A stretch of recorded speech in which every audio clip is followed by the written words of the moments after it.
Quiero invitarle a abrir su Biblia, por favor, en el Evangelio de Juan. Y vamos a comenzar, aunque comenzamos hace más de un año atrás. Yo tenía la intención de comenzar el estudio del Evangelio de Juan, y después el año pasado nos detuvimos en Santiago. Así que estuvimos todo el año estudiando Santiago y ya descansamos de Santiago, y ahora vamos a retomar el Evangelio de Juan.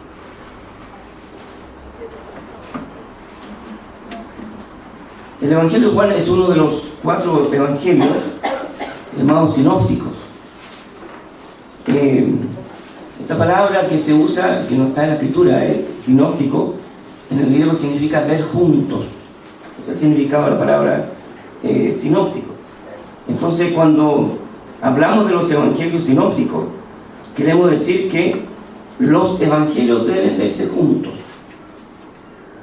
que son Mateo, Marcos, Lucas y Juan, aunque algunos dicen que solamente Mateo, Marcos y Lucas, y Juan lo ponen como aparte, pero también agrega otras cosas de Juan que nosotros no lo vamos a dejar aparte, ¿ya? Y cada uno de los evangelistas narra la vida de Jesucristo en un ángulo distinto, diferente, con una visión diferente, y entre los 4 dan un cuadro más completo y acabado de la vida y obra del Señor Jesucristo.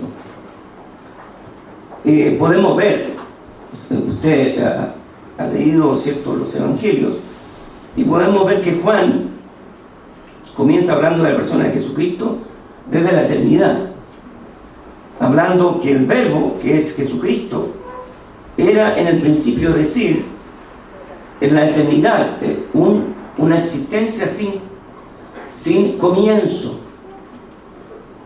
Mateo comienza relatando la genealogía de Jesucristo desde el patriarca Abraham y narrando el nacimiento de Cristo.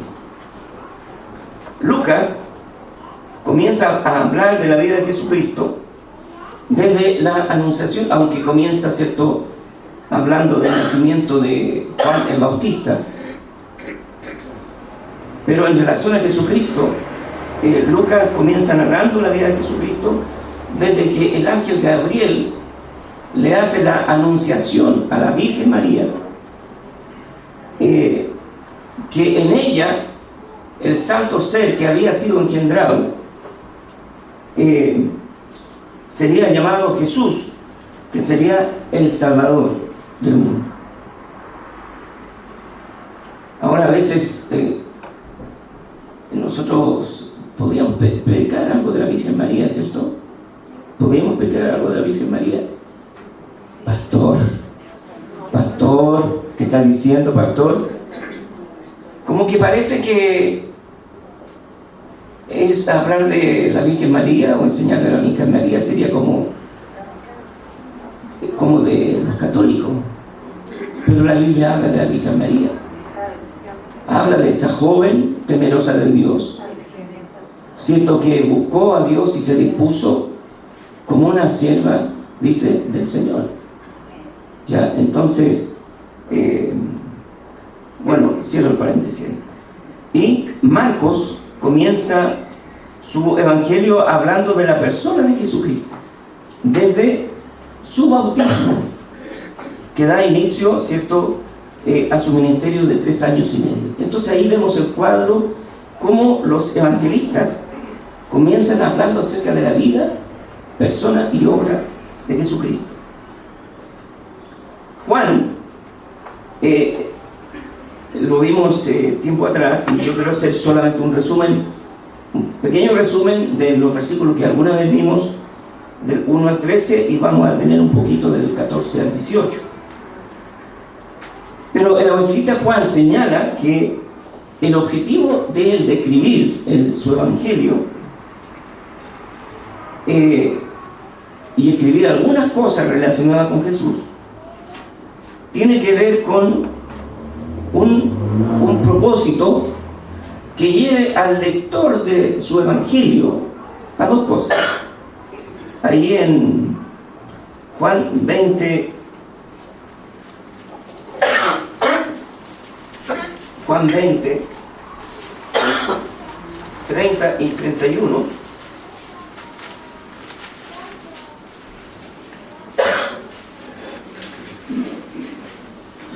Dice Juan, hizo además Jesús muchas otras señales en presencia de sus discípulos, las cuales no están escritas en este libro.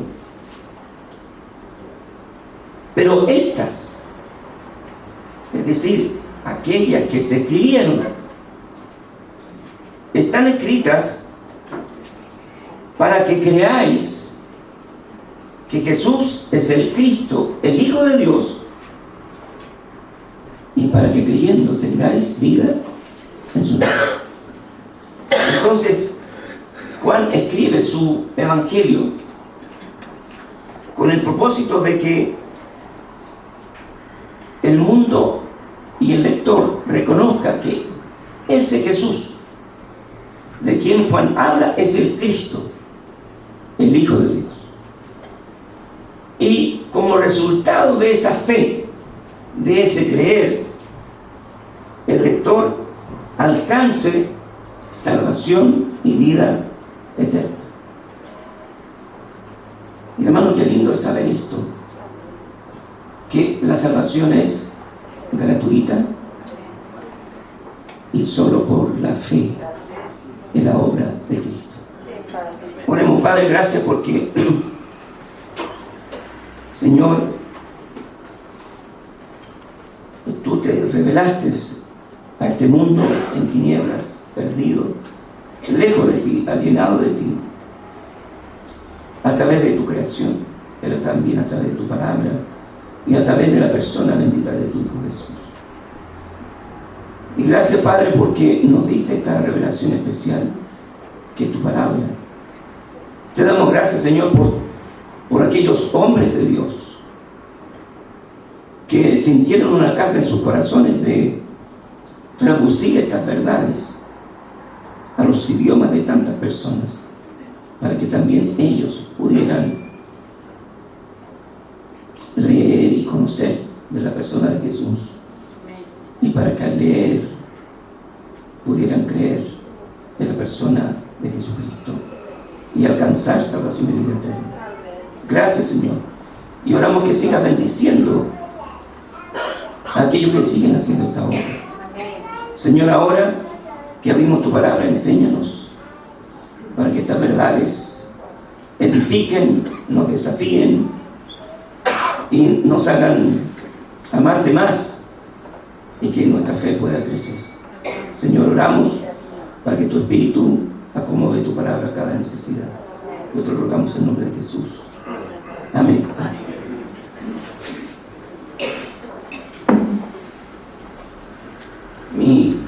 Mi garganta no está muy buena porque estuve en Peñaflor en la mañana y me tocó enseñar, y por ahí me dijeron que prediqué 2 mensajes en uno,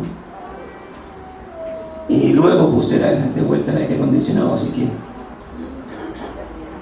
si voy a pedir ayuda, entonces alguien me ayuda, por favor, un varón se pone de pie con voz fuerte, firme, lee el versículo 1 al 13. 1 al 13. ¿Quién lo va a hacer? Hermano Pablo. En el principio era el Verbo, y el Verbo era con Dios, y el Verbo era Dios. Este era en el principio con Dios. Todas las cosas por Él fueron hechas, y sin Él nada de lo que había sido hecho fue hecho. En Él estaba la vida, y la vida era la luz de los hombres. La luz de las tinieblas resplandece, y las tinieblas no prevalecieron contra Él. Un hombre enviado de Dios, al cual se llamaba Juan. Él vino por testimonio, para que diese testimonio de la luz, a fin de que todos creyesen por Él. No era Él la luz, sino que para que diese testimonio de la luz, aquella luz verdadera, que alumbra a todo hombre, venía a este mundo. En el mundo estaba, y el mundo por Él fue hecho, pero el mundo no le conoció. A lo suyo vino, y los suyos no le recibieron. Mas a todos los que le recibieron, a los que creen en su nombre, les dio potestad de ser hechos hijos de Dios, los cuales no son engendrados de sangre, ni de voluntad de carne, ni de voluntad de varón, sino de Dios. Gracias. Gracias. Entonces, Juan presenta a la persona de Jesucristo en estos versículos. Y Juan, no vamos a ver todos los detalles, pero Juan usa algunas metáforas para presentar a Cristo, de quien Él es. Y hace una comparación, porque una metáfora es una comparación de una cosa con otra, ¿cierto? Que se le atribuyan ciertas cualidades de algo a otro. Y aquí Juan usa 3 metáforas para referirse, para hablar de quién es ese verbo, de quién es Jesucristo. Y presenta 3 metáforas, que es el verbo, la vida y la luz. Y cuando habla del verbo, está hablando de la palabra. Y este concepto de verbo, de palabra, del logos, era algo que para los judíos y los griegos lo entendían bien, comprendían, entendían. Ellos creían que toda la existencia de todo lo creado y el orden que hay en el universo tenía un creador. Y ese creador para ellos era el Logos. Pero para ellos el Logos era un principio que era impersonal, algo indefinido, una fuerza, pero algo había creado todo esto, no es producto de la casualidad. Y que ese Logos también, aparte de tener ese poder para la creación, era el que había dado con su sabiduría el orden al universo entero. Entonces era la fuerza creadora de todo lo que existe y también la fuente de la sabiduría. Para ellos el logos, la palabra, el verbo, era uno de los principios más importantes del universo. Por eso Juan usa esa figura, pero les enseña que ese logos del cual ellos estaban familiarizados no era una fuerza ni era impersonal, sino que el logos era y es una persona, y es quien originó y creó todas las cosas, y que no solamente ordenó y creó todas las cosas, sino que está involucrado en su creación y en sus criaturas. Y que el Logos es Dios, y era Dios y es Dios, y que ese Logos, como dice en el versículo 1, y luego lo dice en el versículo 14, y que ese Logos se hizo hombre, y ese Logos es Jesús. Entonces, cuando ellos leían de lo que Juan escribió y habló, y leían que ese Logos del cual ellos tenían alguna idea, que ese Logos se encarnó en la persona de Jesucristo, y ese Logos es Jesús. El versículo 14 dice: y aquel verbo fue hecho carne y habitó entre nosotros, y vimos su gloria como del unigénito del Padre, lleno de gracia y de verdad. Y entonces ese Logos se hizo carne y habitó entre nosotros. En Hebreos capítulo 1, Hebreos capítulo 1,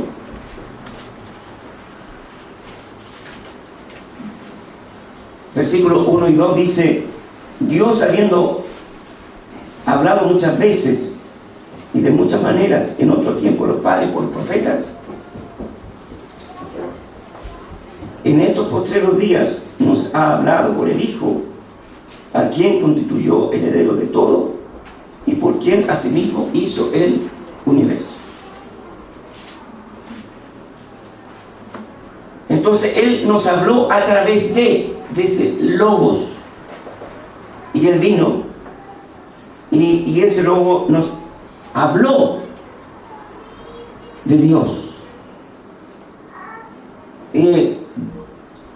Una de las cosas, cuando Jesús estuvo acá en medio nuestro, dice hecho que Él anduvo haciendo bienes y sanando, y la gente le seguía por multitudes, pero le seguía por multitudes por varias razones. Una era por los favores, los beneficios que recibían de Él, sanidad, en algunos casos los más interesados, ¿cierto?, por alimentación, porque ¿cierto?, lo alimentó, y entonces ser alimentado sin trabajar es lo mejor, ¿no? Y entonces algunos lo siguieron por eso. Pero ahí en Lucas 4:22, muchos le seguían por lo siguiente: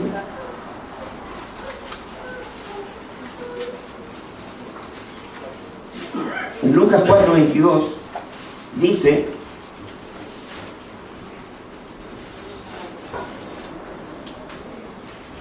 y todos daban buen testimonio de Él, de Jesús, y estaban maravillados de las palabras de gracia que salían de su boca, y decían: ¿no es este el hijo de José? Ellos estaban maravillados de las palabras de gracia que salían de su boca. Usted ha leído el Sermón del Monte. La gente salía para oírlo. Y era tal su atracción. Las palabras que salían de su boca eran tan llenas de gracia que la gente quería seguir oyéndole. Qué privilegio para aquellos que tuvieron la oportunidad de escuchar a Jesús hablarles. Y seguramente muchos viene Jesús, vamos a oírle. Jesús habla hoy. ¿A través de qué? ¿Siguen saliendo de Él palabras llenas de gracia? ¿Cuál es el problema? Es que no disponemos nuestro oído para escucharle, ¿cierto? Pero ese Logos se encarnó y vino para traernos esas palabras de gracia para el hombre. La segunda metáfora que usa está en el versículo 4, que dice: en Él estaba la vida, y la vida era la luz de los hombres. La vida en contraposición a la muerte. ¿Qué es la muerte? ¿Cómo podríamos definir la muerte? Hay cosas que sabemos que son, pero nos cuesta en un sentido definirlas. Pero la muerte, podríamos decir, cuando los sentidos y los órganos dejan de funcionar. Eso es muerte. Y quiero hacer un paréntesis aquí. La muerte es cuando los sentidos y los órganos dejan de funcionar. Eso es muerte. ¿Están de acuerdo conmigo o no? O la muerte es solamente cuando los sentidos dejan de funcionar.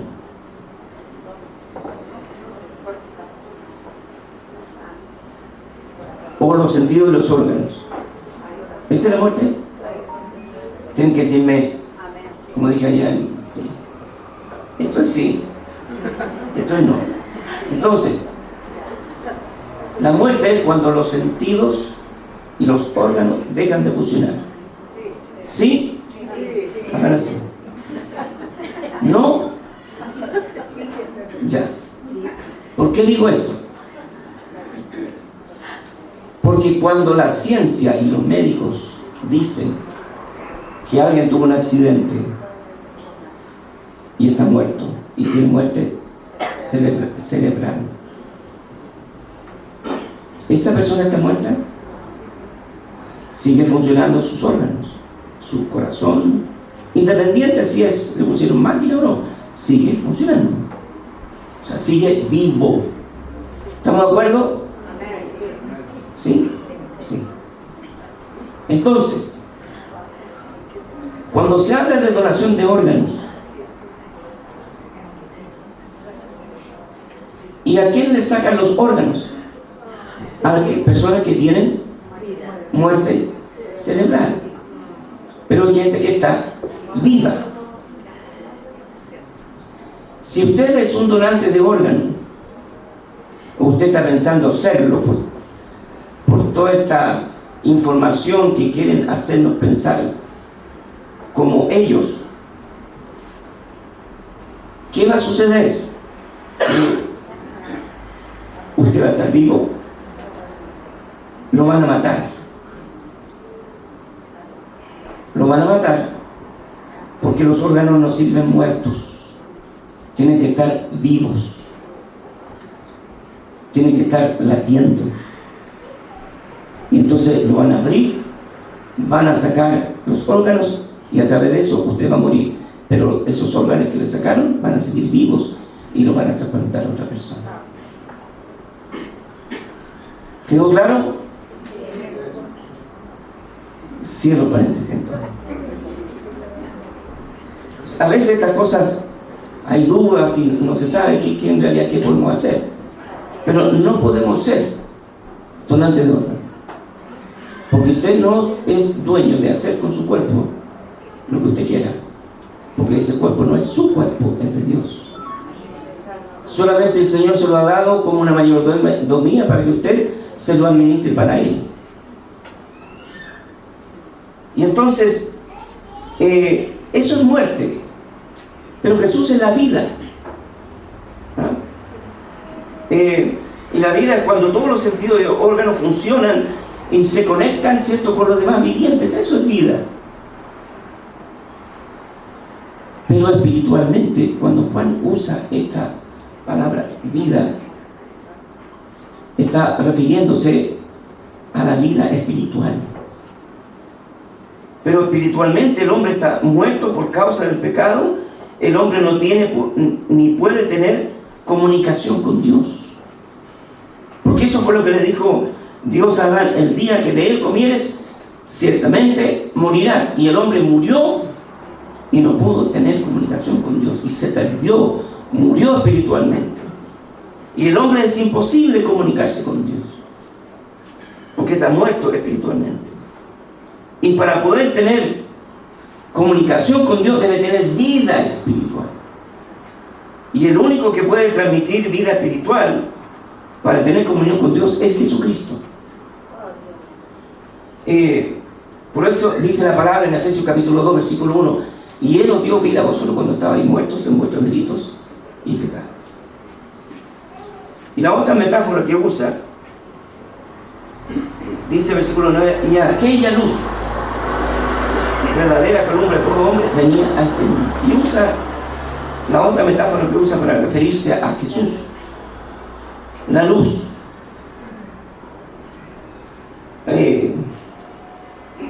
La luz es una radiación electromagnética,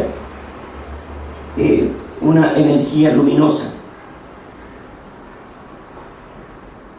Y esta energía, estas ondas, ¿a qué velocidad se mueven?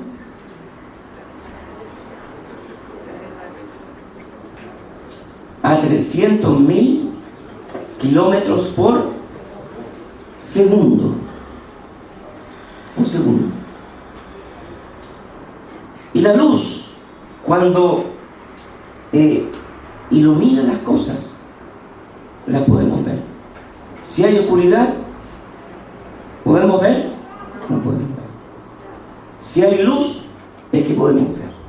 Entonces, Juan usa esta otra metáfora para hacernos entender que Jesús es la luz y que este mundo está en tinieblas espirituales. Y el único que puede y es capaz de iluminar la mente y el corazón del pecador es Jesús, porque Él es el único que disipa las tinieblas espirituales. En capítulo 8 de Juan, versículo 12, Juan 8:12, dice: otra vez Jesús les habló diciendo: yo soy la luz del mundo. El que me sigue no andará en tinieblas, sino que tendrá la luz de la vida. Capítulo 12, versículos 35 y 36. 12, 35 y 36. Entonces Jesús les dijo: aún por un poco está la luz entre vosotros. Andad entre tanto que tenéis luz, para que no os sorprenda las tinieblas, porque el que anda en tinieblas no sabe a dónde va. Entre tanto que tenéis la luz, creed en la luz, para que seáis hijos de luz. Y en 2 Corintios capítulo 4, versículo 6.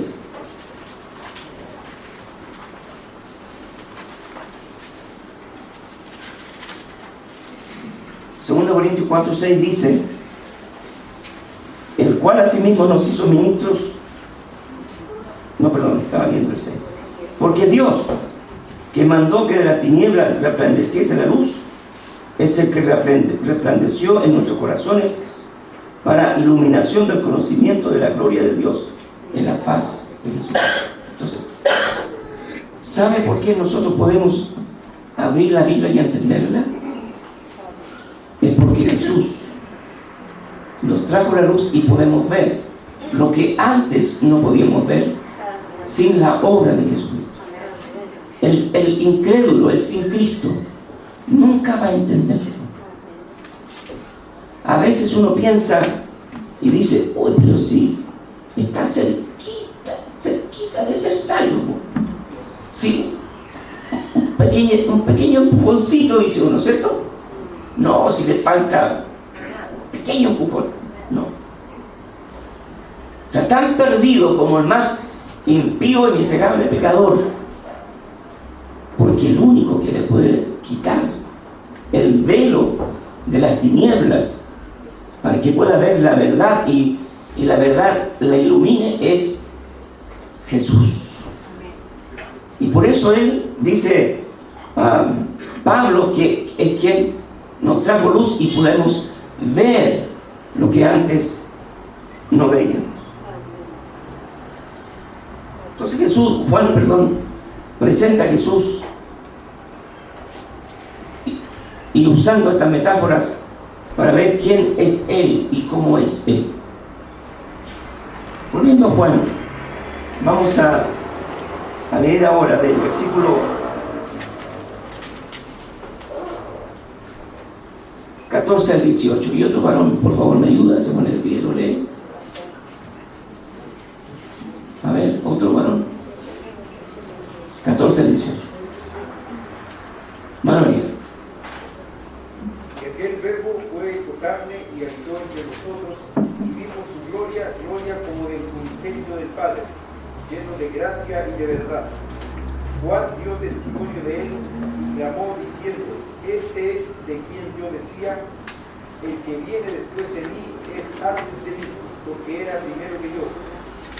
Porque de su plenitud tomamos todos y gracia sobre gracia. Pues la ley por medio de Moisés fue dada, pero la gracia y la verdad vinieron por medio de Jesucristo. A Dios nadie le dio jamás. El unigénito Hijo que está en el seno del Padre, Él le ha dado a conocer. Gracias.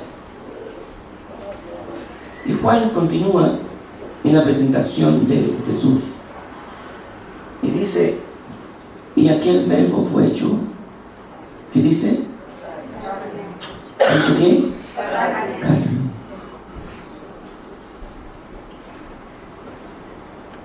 ¿Por qué nos dijo, y aquel verbo fue hecho una persona?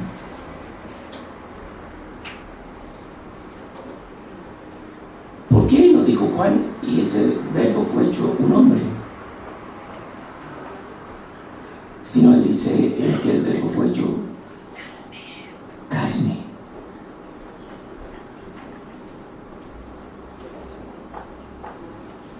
El verbo, la luz, la vida, fue hecho carne. Cuando uno piensa en la carne, ¿en qué piensa?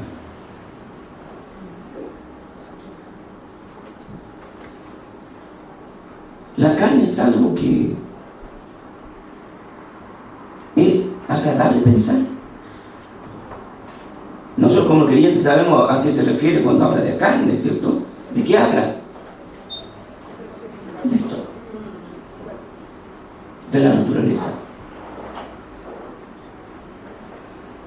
¿Y cómo es esa carne?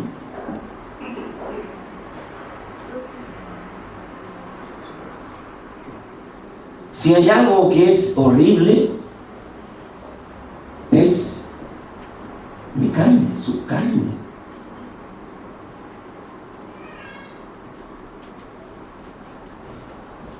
Esa naturaleza humana, corrompida, hermano, podrida.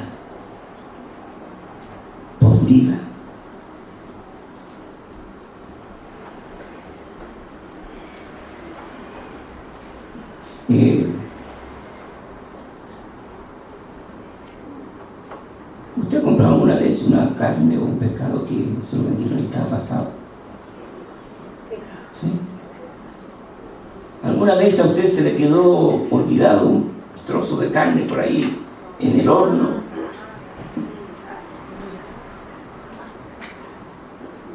O guardado en el refrigerador y pasado tiempo y se lo olvidó. ¿Cómo sale eso? Pestilente, podrido. Eso es la carne.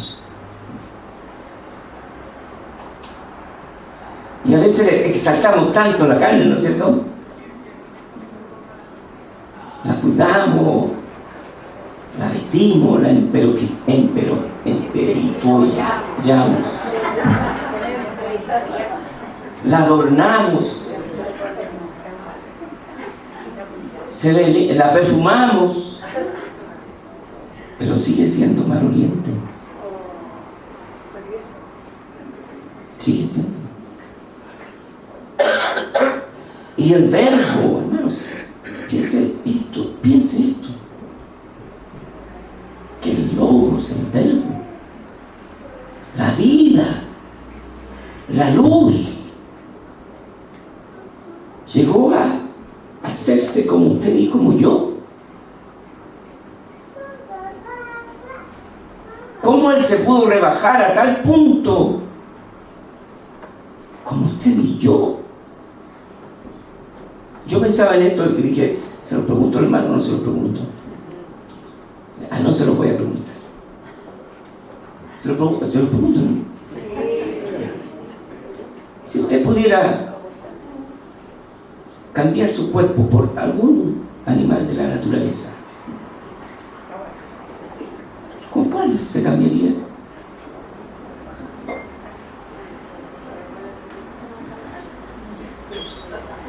Todo sería muy rebajado, ¿cierto? Mucho más rebajado, obviamente no puede ser.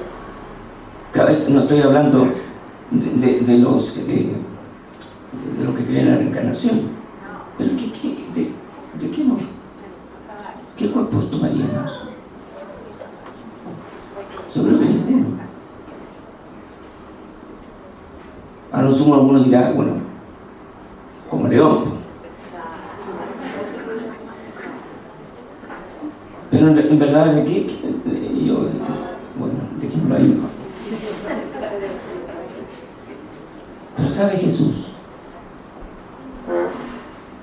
Él dice el verbo, se hizo carne. ¿Sabe qué es eso? Es el gran amor de Dios. ¿Cómo Él estuvo dispuesto, hermano, a rebajarse de tal manera que se hizo carne?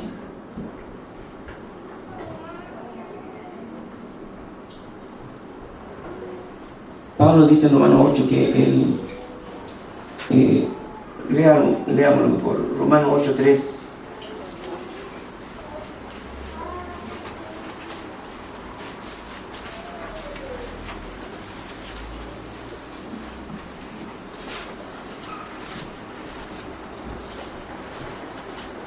Dice, porque lo que era imposible para la ley, por cuanto era débil por la carne, Dios enviando a su Hijo en semejanza de carne de pecado, y a causa del pecado, condenó el pecado de la carne. Porque a semejanza, sí, el cuerpo, pero sin esa naturaleza caída, pero un mismo cuerpo. Y era necesario que así fuera.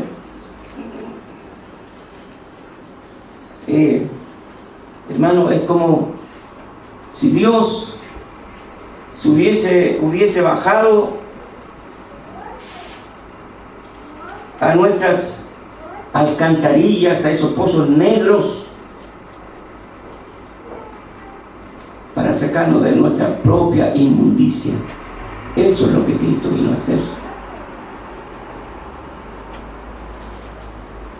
Él vino y bajó hasta el pozo séptico, corrompido, maloliente. Bajó hasta ahí para poder sacarnos de nuestras inmundicias, rescatarnos, lavarnos, limpiarnos y darnos vida y vida eterna. Y hermano, por eso debemos glorificar a Dios cuando cantábamos: y limpio soy.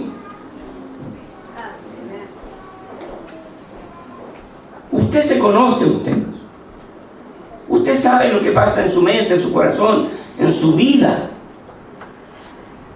¿Qué decía Pablo? Miserable de mí, ¿quién me va a librar de este cuerpo de muerte? Porque cuando Pablo usaba esto, usaba uno de los ejemplos más horribles de tortura y muerte que usaban los romanos. Era cuando condenaban a algunos, ponían un cuerpo muerto, lo encadenaban al que condenaban, y él debía andar con ese cuerpo muerto pegado a su cuerpo, y eso, cuerpo en descomposición, empezaba con sus bacterias, infecciones, a matar a ese que fue condenado.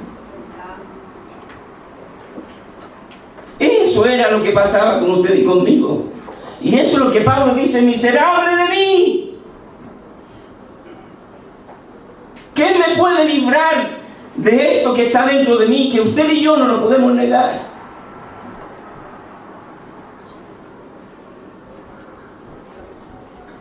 Pero Jesús, pero Dios, bajó a estas alcantarillas del mundo. Vino a semejanza nuestra y nos rescató. Gloria a Él, ¿verdad?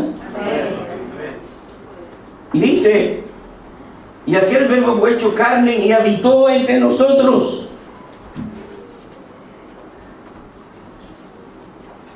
Ese verbo que residía con Dios ahora residía con nosotros. Seres humanos como Él.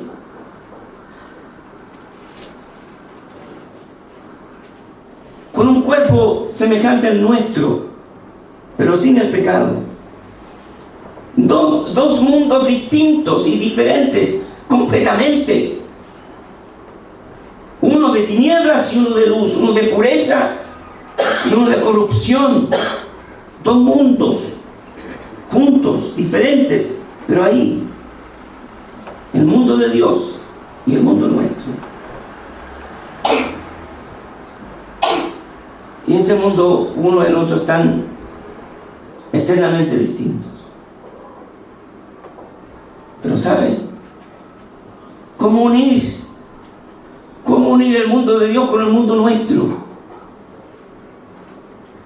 No había manera. ¿Cómo podríamos cruzar este mundo lleno de pudrición y de pecado, cruzar al mundo puro y santo de Dios?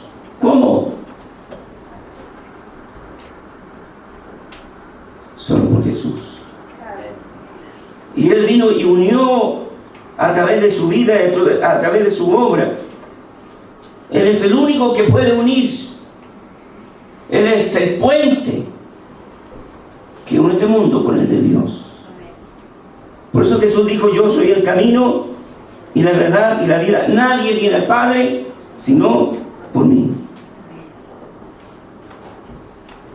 Y por eso Pablo dice que hay un solo mediador entre Dios y los hombres, Jesucristo, hombre. Él es el mediador.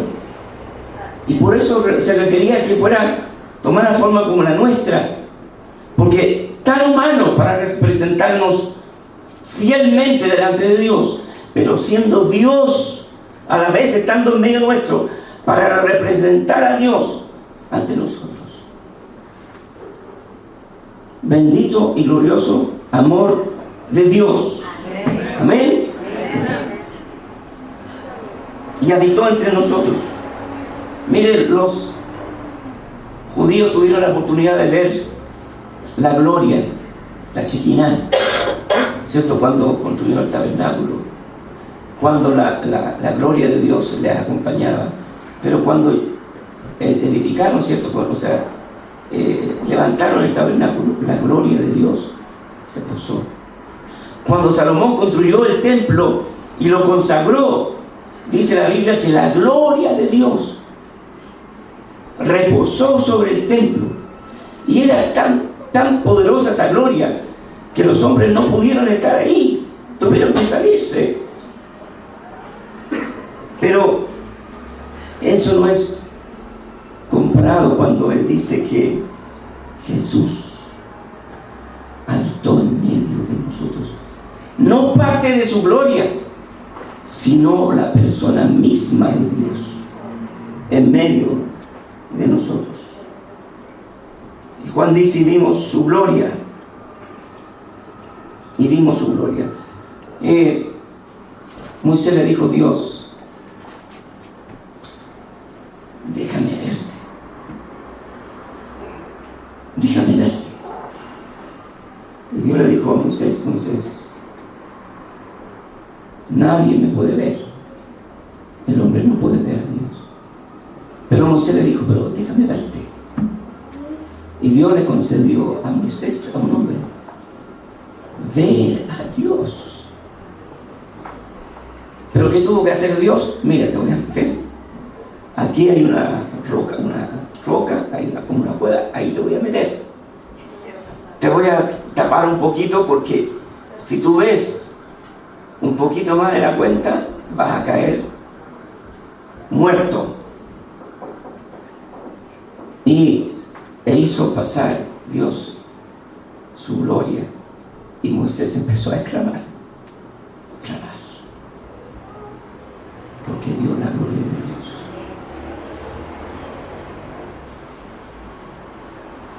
Y Juan dice que Pedro, Juan y Jacobo tuvieron la oportunidad de ver la transfiguración de Cristo.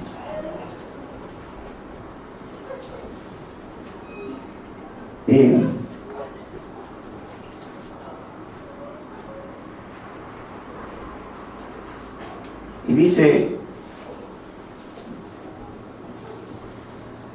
Felipe le pregunta a Jesús: muéstranos al Padre y nos basta. Jesús le dice a Felipe: Felipe, tanto tiempo que estoy con vosotros y no me has conocido. Ver a Jesús es ver al Padre. Y dice, termina diciendo el versículo, vamos a quedar ahí.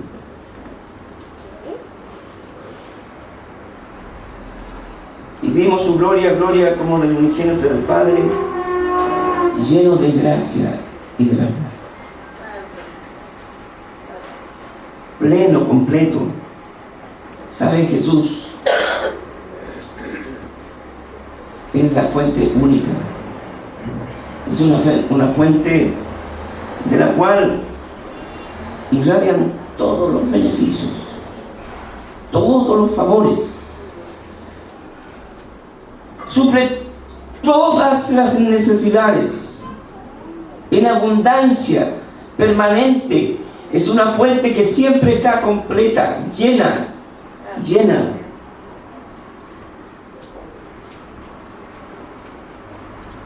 ¿Y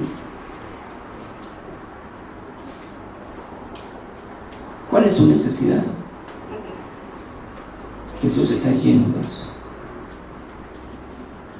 Lleno de gracia y de verdad. Él puede dar todas las necesidades a la raza humana caída y pecaminosa, la puede dar Él, solo Él. Pero llena de gracia y de verdad. Hermano, en un mundo lleno de mentiras, pleno de falsedad, de engaño, mentiras, es el mundo en que vivimos. Y es triste que a veces le creemos las mentiras del mundo y no la verdad de Jesús. Jesús Él es la verdad. Es el único digno de toda confianza. Él es verdadero y la verdad se encuentra solo en Él. Entonces Juan presenta a este Jesús como el Verbo, como la luz, como la vida, pero habitando en medio de esta humanidad. Y hermano, gracias al Señor, porque de ese mundo completamente perdido y corrompido, Él vino, nos tomó, nos limpió de toda inmundicia, y dice el profeta, y nos vistió con vestiduras de salvación, y por su sangre limpio son. Amén. Oremos al Señor. Padre, gracias por tu palabra, gracias, Señor, por Jesús. Gracias porque Él se dispuso, se entregó voluntariamente, se despojó de su gloria y habitó entre nosotros. Pero gracias porque Él vino como la luz puro, pasó por este mundo lleno de suciedad, de iniquidad, de inmundicia. Pasó, vino puro, anduvo en medio de nosotros y vivió puro, y salió de este mundo puro, sin contaminación. Y Él es quien nos ha salvado, perdonado, limpiado, y a Él le damos la gloria, la honra, el honor y la alabanza. Señor, ayúdanos para valorar la obra bendita de Jesús, amarle con todo nuestro corazón y a seguirle fielmente, Señor. Hermano, hermana, mire, Jesús sigue siendo esa fuente llena de gracia que suple toda necesidad. Todos los beneficios vienen de Él y es vigente, y Él está ahí. Solo debes acudir a Él y Él derramará su gracia sobre ti. Señor, gracias le damos por su palabra en nombre de Cristo. Amén.